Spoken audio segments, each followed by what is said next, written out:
लहरों से डरकर नौका पार नहीं होती और कोशिश करने वालों की कभी हार नहीं होती। Welcome you all at A futures institutes online platform. मैं मदन स्वामी आप सबका स्वागत करता हूं। हम रोजाना मिलते हैं शाम को 8 बजे से लेकर 11 बजे के बीच में और डेली लाइव क्लास में।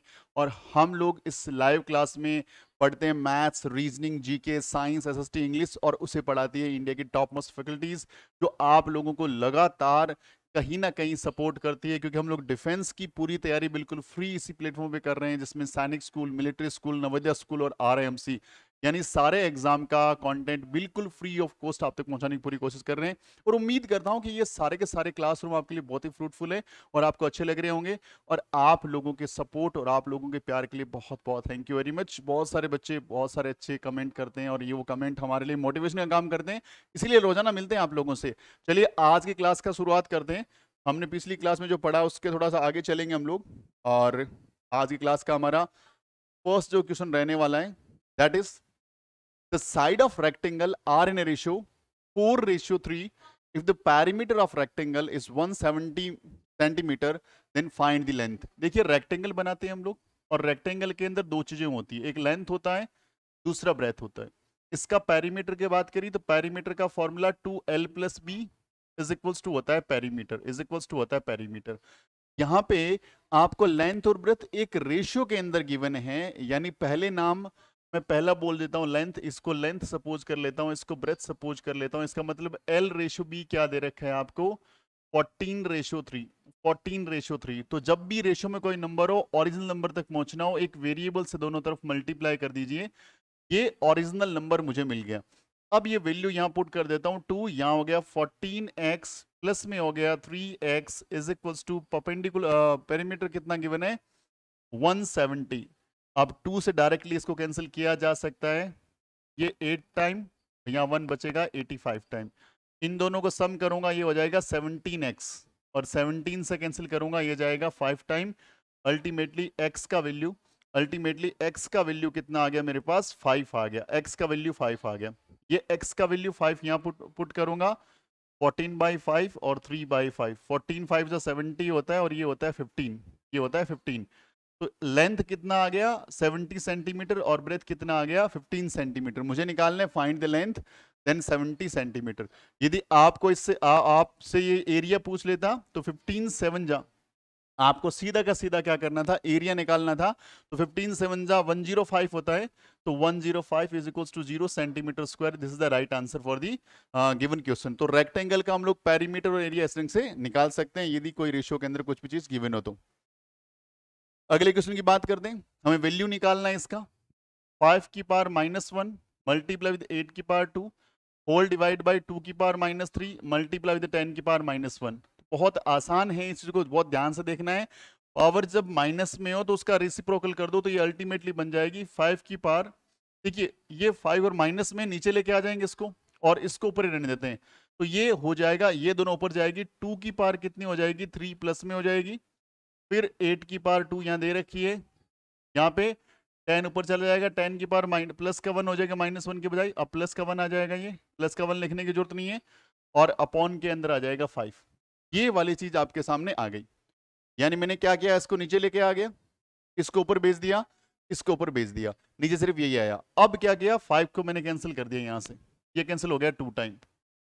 अब देखिए 2 की पावर 3 का मतलब होता है 8, और ये तो 2 का 2 है ही, और ये हो गया 64।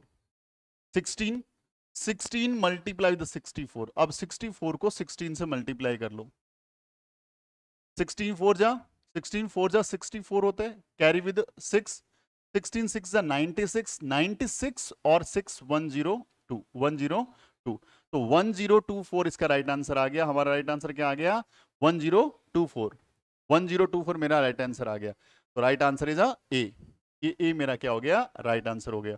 तो इस तरह से कोई भी क्वेश्चन आता है तो हम लोग इसको रेसिप्रोकल करके बनाएंगे, रेसिप्रोकल का ध्यान रखेंगे कि यहाँ पे यदि किसी न्यूमरेटर को हम लोगों को डिनोमिनेटर में कन्वर्ट करना है या डिनोमिनेटर को हमें न्यूमरेटर में कन्वर्ट करना है, यानी ऊपर नीचे लेके जाएंगे तो पार जो होती है वो प्लस से माइनस और माइनस से प्लस हो जाती है, याद रखना है आपको।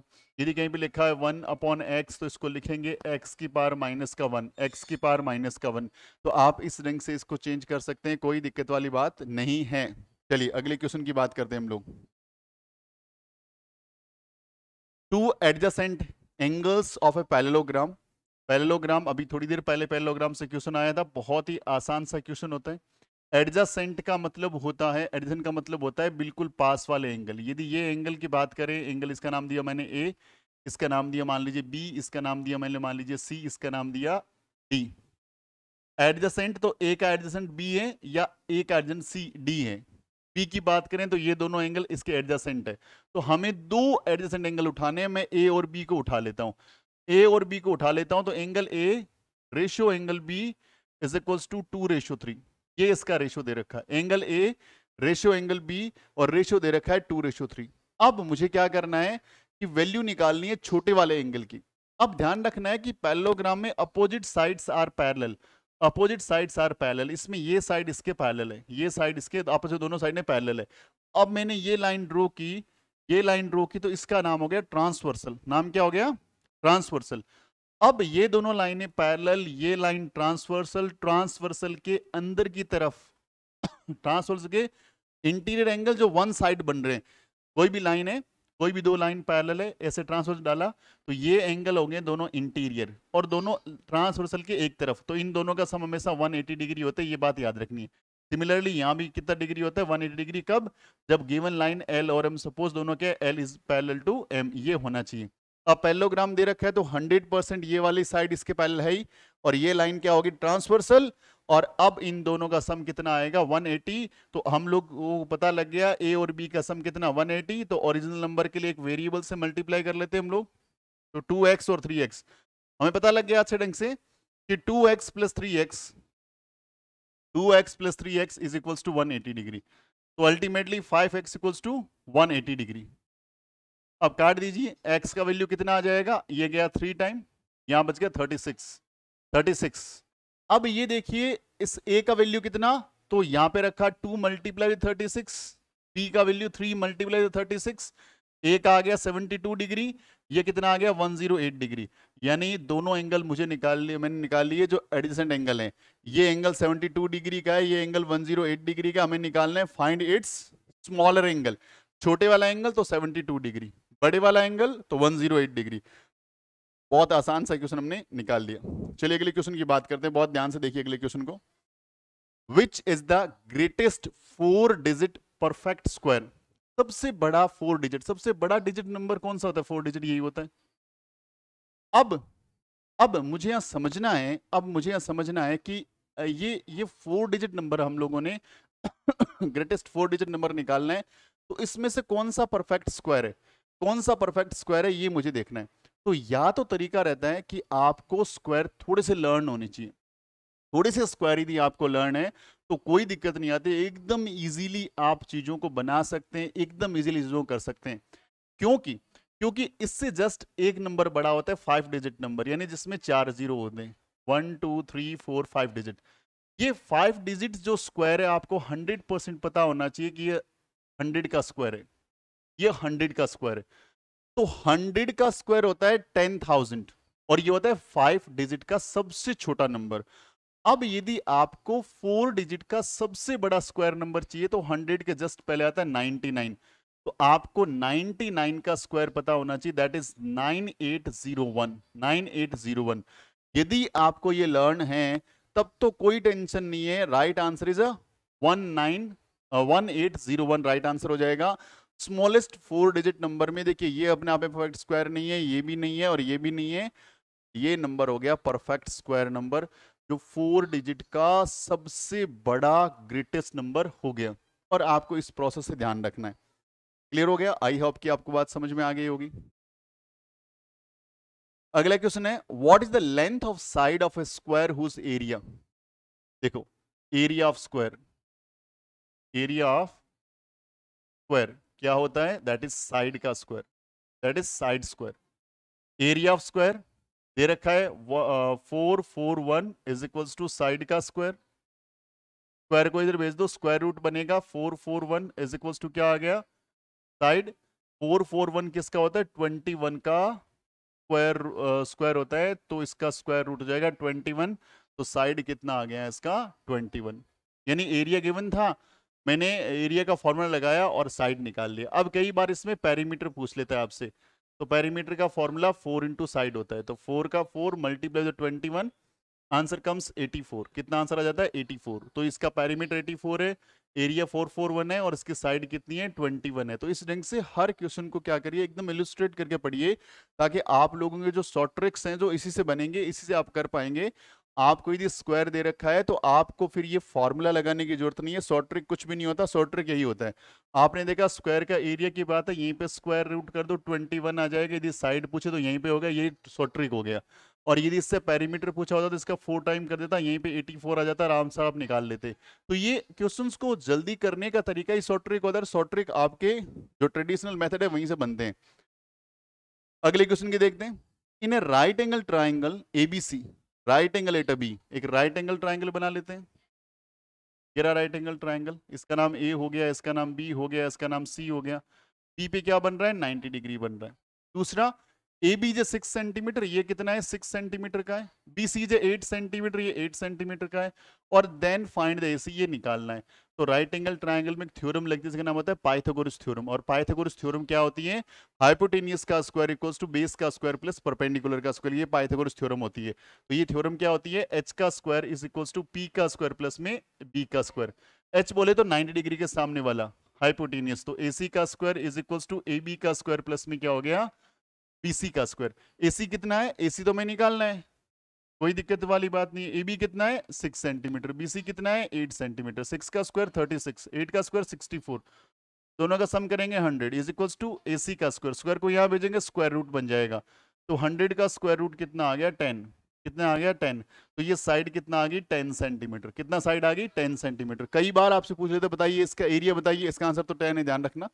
एरिया निकालना हो तो एरिया 1/2 बेस इंटू हाइट होता है, क्योंकि राइट एंगल ट्राइंगल में फॉर्मूला लगता है 1/2 बेस इंटू हाइट। तो base into height 1/2, 6 into 8 cancel किया 3 टाइम 24 सेंटीमीटर स्क्वायर। इसका एरिया कितना आ जाएगा 24 सेंटीमीटर स्क्वायर। और इसका पेरीमीटर निकालना हो, पेरीमीटर पूछ ले सारों तीनों साइड को ऐड करना है और आंसर इसका भी कितना आएगा, एरिया भी इसका एरिया इसका 24 सेंटीमीटर स्क्वायर है, पेरीमीटर इसका 24 सेंटीमीटर है, क्योंकि पेरीमीटर को हमेशा यूनिट 1 में मेजर करते हैं और एरिया को हमेशा यूनिट 2 में मेजर करते हैं। चलिए अगले क्वेश्चन देखते हैं। What is the length of a diagonal of a rectangle having dimension 3 centimetre and 4 centimetre.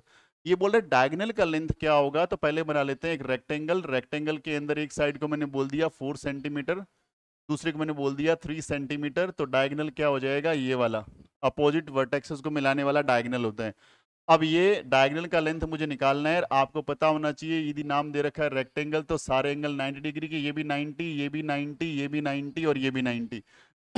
यदि मैं इतने से की बात करूं सॉरी एबीसी की बात करूं तो एबीसी में ये एंगल कितना डिग्री का 90 डिग्री का। तो आपने देखा होगा राइट एंगल ट्रायंगल बन गया, सेम पिछले वाला क्वेश्चन बन गया।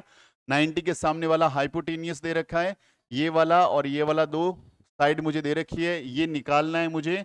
तो इसका स्क्वायर प्लस इसका स्क्वायर यानी क्या हो जाएगा 3 का स्क्वायर प्लस 4 का स्क्वायर, इसको मान लेता हूं एक बार के लिए x, तो बोलूंगा x का स्क्वायर।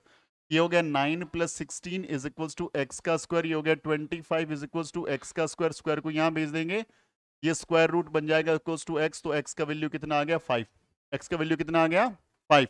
तो राइट आंसर इज 5 सेंटीमीटर। तो इस तरह के डायगोनल का, इस तरह के रेक्टेंगल का जो डायगोनल होगा कितना होगा 5 सेंटीमीटर होगा। चलते हैं अगले क्वेश्चन की तरफ। फटाक से आप भी बना सकते हैं, मेरे साथ साथ आप भी क्वेश्चन किया करें, अपने आंसर्स को कमेंट बॉक्स में कमेंट करें और लगातार परफॉर्म करते रहे और फटाफट करते रहिए। देखिए by which smallest number 90 must be multiply so as to make it a perfect square. इसको परफेक्ट स्क्वायर बनाना है, क्या करना पड़ेगा, तो क्या करना पड़ेगा, पहली बात तो कुछ करना ही नहीं है। 90 को लिखा जा सकता है 9/10। देखिए 9 तो अपने आप में स्क्वायर होता ही है 3 का, 10 को स्क्वायर बनाना है 10 से मल्टीप्लाई कर दो, आंसर कम्स 10। सोचना ही नहीं है, सोचना ही नहीं है। फिर भी प्रोसेस से करना चाहिए आप तो 90 को ऐसे डिवाइड कर लीजिए, पहले 2 से डिवाइड करें 45, 3 से डिवाइड करें 15, फिर 3 से डिवाइड करें कितना आएगा 5, और 5 से डिवाइड करें 1। देखिए यहाँ तो पेयर बन रहा है, इन दोनों का पेयर नहीं बन रहा, तो 90 इक्वल्स टू होता है 3 मल्टीप्लाई 3, 2 मल्टीप्लाई विद 5। इस पेयर को कंप्लीट करने के लिए इधर 2 और 5 चाहिए, तो 2 नंबर लेके आने पड़ेंगे, तभी इसके 2 पेयर बन जाएंगे 2 और 5 के। ये भी पेयर बन गया, ये पेयर बन गया, पेयर बन गया, ये परफेक्ट स्क्वायर नंबर बन गया। तो स्मॉलेस्ट नंबर हो जाएगा 10, यानी इस नंबर को यदि 10 से मल्टीप्लाई करेंगे तो परफेक्ट स्क्वायर नंबर बन जाएगा। अगला क्वेश्चन क्या है, रेंज निकालनी है। कई सारे क्वेश्चन पेपर में बता चुका हूं। रेंज का मतलब होता है highest data minus lowest data. सबसे बड़ा नंबर यहां पे देख लो, मुझे 20 दिखा है अब तक, तो सबसे बड़ा नंबर, सबसे 25 दिख रहा है मुझे, सबसे बड़ा नंबर 25। सबसे छोटा 6 दिख रहा है मुझे यहाँ पे, 5 आ गया, 4 आ गया, 4 आ गया, माइनस में 4, दैट इज 21। रेंज का सिंपल सा मतलब है, ये आपका स्टैटिस्टिक्स के क्वेश्चन है, रेंज वाले टॉपिक से क्वेश्चन आता ही आता है, बहुत इंपॉर्टेंट है। रेंज वाले में क्या ध्यान रखना होता है, सबसे बड़ा डेटा में से सबसे छोटा डेटा माइनस करना है, इससे क्या निकल जाती है, रेंज निकल जाती है। तो रेंज निकालने का ये वाला 21 इसका क्या हो जाएगा, आंसर हो जाएगा। अगले क्वेश्चन की तरफ बढ़ते हैं हम लोग। ईच प्राइम फैक्टर अपीयर्स कितने times in a cube. Cube क्या होता है, 1 का क्यूब मैंने बोला 1, इसका मतलब 1 इंटू 1 इंटू 1 इंटू 1, ये होता है 1। इसी ढंग से 2 का क्यूब क्या होता है, 2 इंटू 2 इंटू 2 इंटू 2। तो ध्यान रखना कि यदि यदि क्यूब की बात कर रहा है, each prime factor appears 3 times in a cube, cube के अंदर 3 टाइम्स होगा, हर एक प्राइम फैक्टर, हर एक प्राइम फैक्टर 3 टाइम्स होगा। अब यदि ये स्क्वायर की बात करता तो आंसर होता 2 टाइम्स, क्योंकि स्क्वायर में एक नंबर को सेम नंबर से मल्टीप्लाई करने से क्या आता है, उसका स्क्वायर निकल आता है, और क्यूब में उसको 3 टाइम मल्टीप्लाई करना पड़ता है। The smallest natural number by which 135 must be divided to obtain a perfect cube। बोले इसको किससे डिवाइड करेंगे परफेक्ट क्यूब बन जाए, तो 135 के आप क्या करें, इसे फैक्टर निकाल लीजिए। पहले देखिए 3 से डिवाइड हो जाए क्या, 3 से डिवाइड हो रहा है, 3 से डिवाइड कर दीजिए, ये जाएगा 4 जा, ये जाएगा 5 जा। फिर 3 से डिवाइड हो रहा है, बिल्कुल हो रहा है, कितनी बार जाएगा, 15 टाइम जाएगा। फिर 3 से डिवाइड हो रहा है, डिवाइड हो रहा है, कितनी बार जाएगा, 5 टाइम जाएगा। फिर 5 से डिवाइड हो रहा है, यस जा रहा है 1 टाइम। अब इसको परफेक्ट क्यूब बनाना है, और मुझे इसको करना है by smallest natural by which must be divide करना है। तो 135 एक्चुअली क्या है सर, ऐसा है 333 मल्टीप्लाई विद 5। अब 3 3 के पेयर, अभी बताया ना 3 3 के पेयर बनने चाहिए, ये पेयर तो अपने आप में परफेक्ट क्यूब है, लेकिन 5 परफेक्ट क्यूब नहीं है। तो डिवाइड किससे करना पड़ेगा सर, ये 5 को यहां से हटाना है। हटाने का मतलब क्या है कि मैं इसी नंबर को 5 से क्या कर दूं, डिवाइड कर दूं। इस कंप्लीट नंबर को यदि 5 से डिवाइड करूंगा तो ये बन जाएगा यहाँ पे 27, और ये बन जाएगा 3333, ये बन गया परफेक्ट क्यूब, क्योंकि 27 का मतलब हो जाता है 3 का क्यूब। और यदि ये क्वेश्चन आता, यदि ये क्वेश्चन आता कि बताइए 135 को वो सबसे छोटा नंबर जिससे मल्टीप्लाई किया जाए परफेक्ट क्यूब बन जाए, तो ध्यान रखना यहां तुम्हारे पास एक 5 है और 2 5 तुम अपने ओर से लाने पड़ेंगे, यानी आंसर आ जाता है 25। यानी 135 को तुम 25 से मल्टीप्लाई करोगे तो बन जाएगा एक परफेक्ट क्यूब नंबर। तो इस ढंग से इस टॉपिक से क्वेश्चन तो आता ही है, बहुत सारी बार हम देख भी चुके हैं। अगले क्वेश्चन की बात करते हैं। अगला question, how many cuboids of dimension 15 centimeter, 30 centimeter and 15 centimeter will be needed to form a cube। बोला भाई इतना बड़ा है तो इससे मुझे क्यूब बनाना है, तो व्हाट शुड आई डू। इतने डायमेंशन का, यानी 15 सेंटीमीटर लंबा, 15 सेंटीमीटर चौड़ा और 30 सेंटीमीटर ऊंचा हाइट के अंदर है सपोज, तो उस तरह के कितने क्यूबॉइड को रखूं एक साथ असेंबल करके कि एक क्यूब बन जाए। क्या बन जाए, क्यूब। तो अब बहुत ध्यान से बात सुननी है। क्यूब बनने के लिए सबसे छोटी साइड क्यूब की जो होगी, इससे छोटी तो नहीं हो सकती, इससे छोटी नहीं हो सकती। तो क्यूब की जो साइड चाहिए मुझे 30 चाहिए, 30 साइड चाहिए, तो वॉल्यूम ऑफ क्यूब निकाल लो, तो 3 से मल्टीप्लाई, यानी मुझे इतना वॉल्यूम इकट्ठा करना है, इतना वॉल्यूम इकट्ठा करना है। अब मुझे इस बात को बहुत ध्यान से देखना पड़ेगा कि एक क्यूब का, क्यूबॉइड का वॉल्यूम कितना है, एक क्यूबॉइड का वॉल्यूम कितना है। सर इस क्यूबॉइड का वॉल्यूम तो L into B into H ऐसे निकलता है, ये रहा, ये एक वॉल्यूम है, एक क्यूब का, एक क्यूबॉइड का वॉल्यूम है। जो क्यूबॉइड मेरे पास है उसका ये रहा वॉल्यूम। और मुझे जो चाहिए तो उस छोटे, देखो सबसे छोटा, how many cube of dimension, सबसे छोटा क्यूब एक बार डिजाइन करना है, कम से कम क्यूबॉइड काम में लेने हैं, तो मुझे उसकी कम से कम साइड चाहिए 30। तो इसका वॉल्यूम वैसे यहाँ पे लिख दूं, वरना ऐसे लिख सकता हूँ 30, कैलकुलेशन इजी हो जाएगी, 30 30 30। मुझे इतना वॉल्यूम चाहिए, मेरे पास इतना वॉल्यूम है, तो इतने इतने वॉल्यूम के कितने क्यूबॉइड को असेंबल कर दूं, कितना वॉल्यूम बन जाए, तो उसको इससे डिवाइड कर दीजिए। बहुत ही आसान सा और जल्दबाजी से क्वेश्चन हो जाएगा। ये 2 टाइम 2 जा 4, right answer is a 4, right answer is a 4। यानी 13 centimetre, 13 centimetre, sorry 15 centimetre, 15 centimetre, 30 centimetre, इस डायमेंशन के यदि मैं 4 क्यूब्स को असेंबल कर दूं तो बन जाएगा, क्यूबॉइड का असेंबल कर दूं तो बन जाएगा एक क्यूब। क्योंकि इसकी तीनों साइड अलग है तो ये क्यूबॉइड है, और ऐसे ऐसे यदि 4 क्यूबॉइड को असेंबल करूंगा तो एक क्यूब बन जाएगा जिसकी ईच साइड होगी 30 सेंटीमीटर। चलिए अगले क्वेश्चन की तरफ देखते हैं। फाइंड द वंस डिजिट, ये तो बिल्कुल बच्चों वाला सा है। Ones digit of the cube, cube निकालना है तो 149 का क्यूब करना है। तो हमें क्या करना होता है कि जब भी वंस डिजिट, या कई बार यहां वंस की जगह लिखा होता है यूनिट डिजिट, लिखा होता है यूनिट डिजिट, तो ध्यान क्या रखना है कि कई बार स्क्वायर से क्वेश्चन आते हैं, कई बार क्यूब से क्वेश्चन आते हैं, तो ये क्वेश्चन होते हैं मुश्किल से 5 सेकंड के। कैसे? यदि वंस डिजिट पूछा है तो सिर्फ वंस वाले डिजिट का, इसका वंस वाले का क्यूब करना है, इधर कितना भी लिखा हो कोई फर्क नहीं पड़ना। मुझे सिर्फ 9 का क्यूब करना है। 9 का क्यूब आपको ध्यान रखना चाहिए 7 टू 9, 7 टू 9। तो ध्यान क्या रखना है, इधर कितना भी बड़ा और डिजिट्स दे रखे हो, कितना ही बड़ा नंबर हो, यदि आप इसका क्यूब करोगे तो हमें सिर्फ लास्ट वाले नंबर के क्यूब से मतलब है, इधर कितने नंबर कोई फर्क नहीं पड़ता। तो इसका आंसर कितना आएगा 9। स्क्वायर में भी ये ध्यान रखना है, कहीं पे लिखा हुआ है 4 5 3 8, और आपसे पूछे बताइए इसका स्क्वायर करना है, इसके यूनिट डिजिट क्या आएगा, तो सिर्फ 8 का स्क्वायर करना है। क्लियर?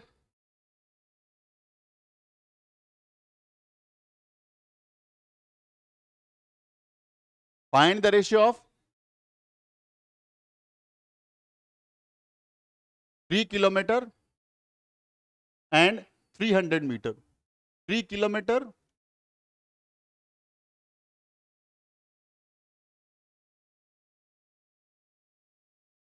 ये मैंने दोनों को मीटर में चेंज कर लिया, 2 जीरो से 2 जीरो कैंसिल, ये 10:1 रेशियो आ गया, 10:1। तो गाइस बहुत ही आसान से क्वेश्चन, बहुत ही आसानी से बना सकते हैं, कोई दिक्कत वाली बात नहीं है। अगली क्लास में हम लोग वापस से एक बेहतरीन पेपर लेके आएंगे। फिलहाल पढ़ रहे हैं PYQ, आगे क्लास में हम लोग और बेहतरीन कॉन्सेप्ट पूरे क्वेश्चन करेंगे। तब तक अपना ख्याल रखें, खूब सारी पढ़ाई करें। Wishing you very all the best and जय हिंद।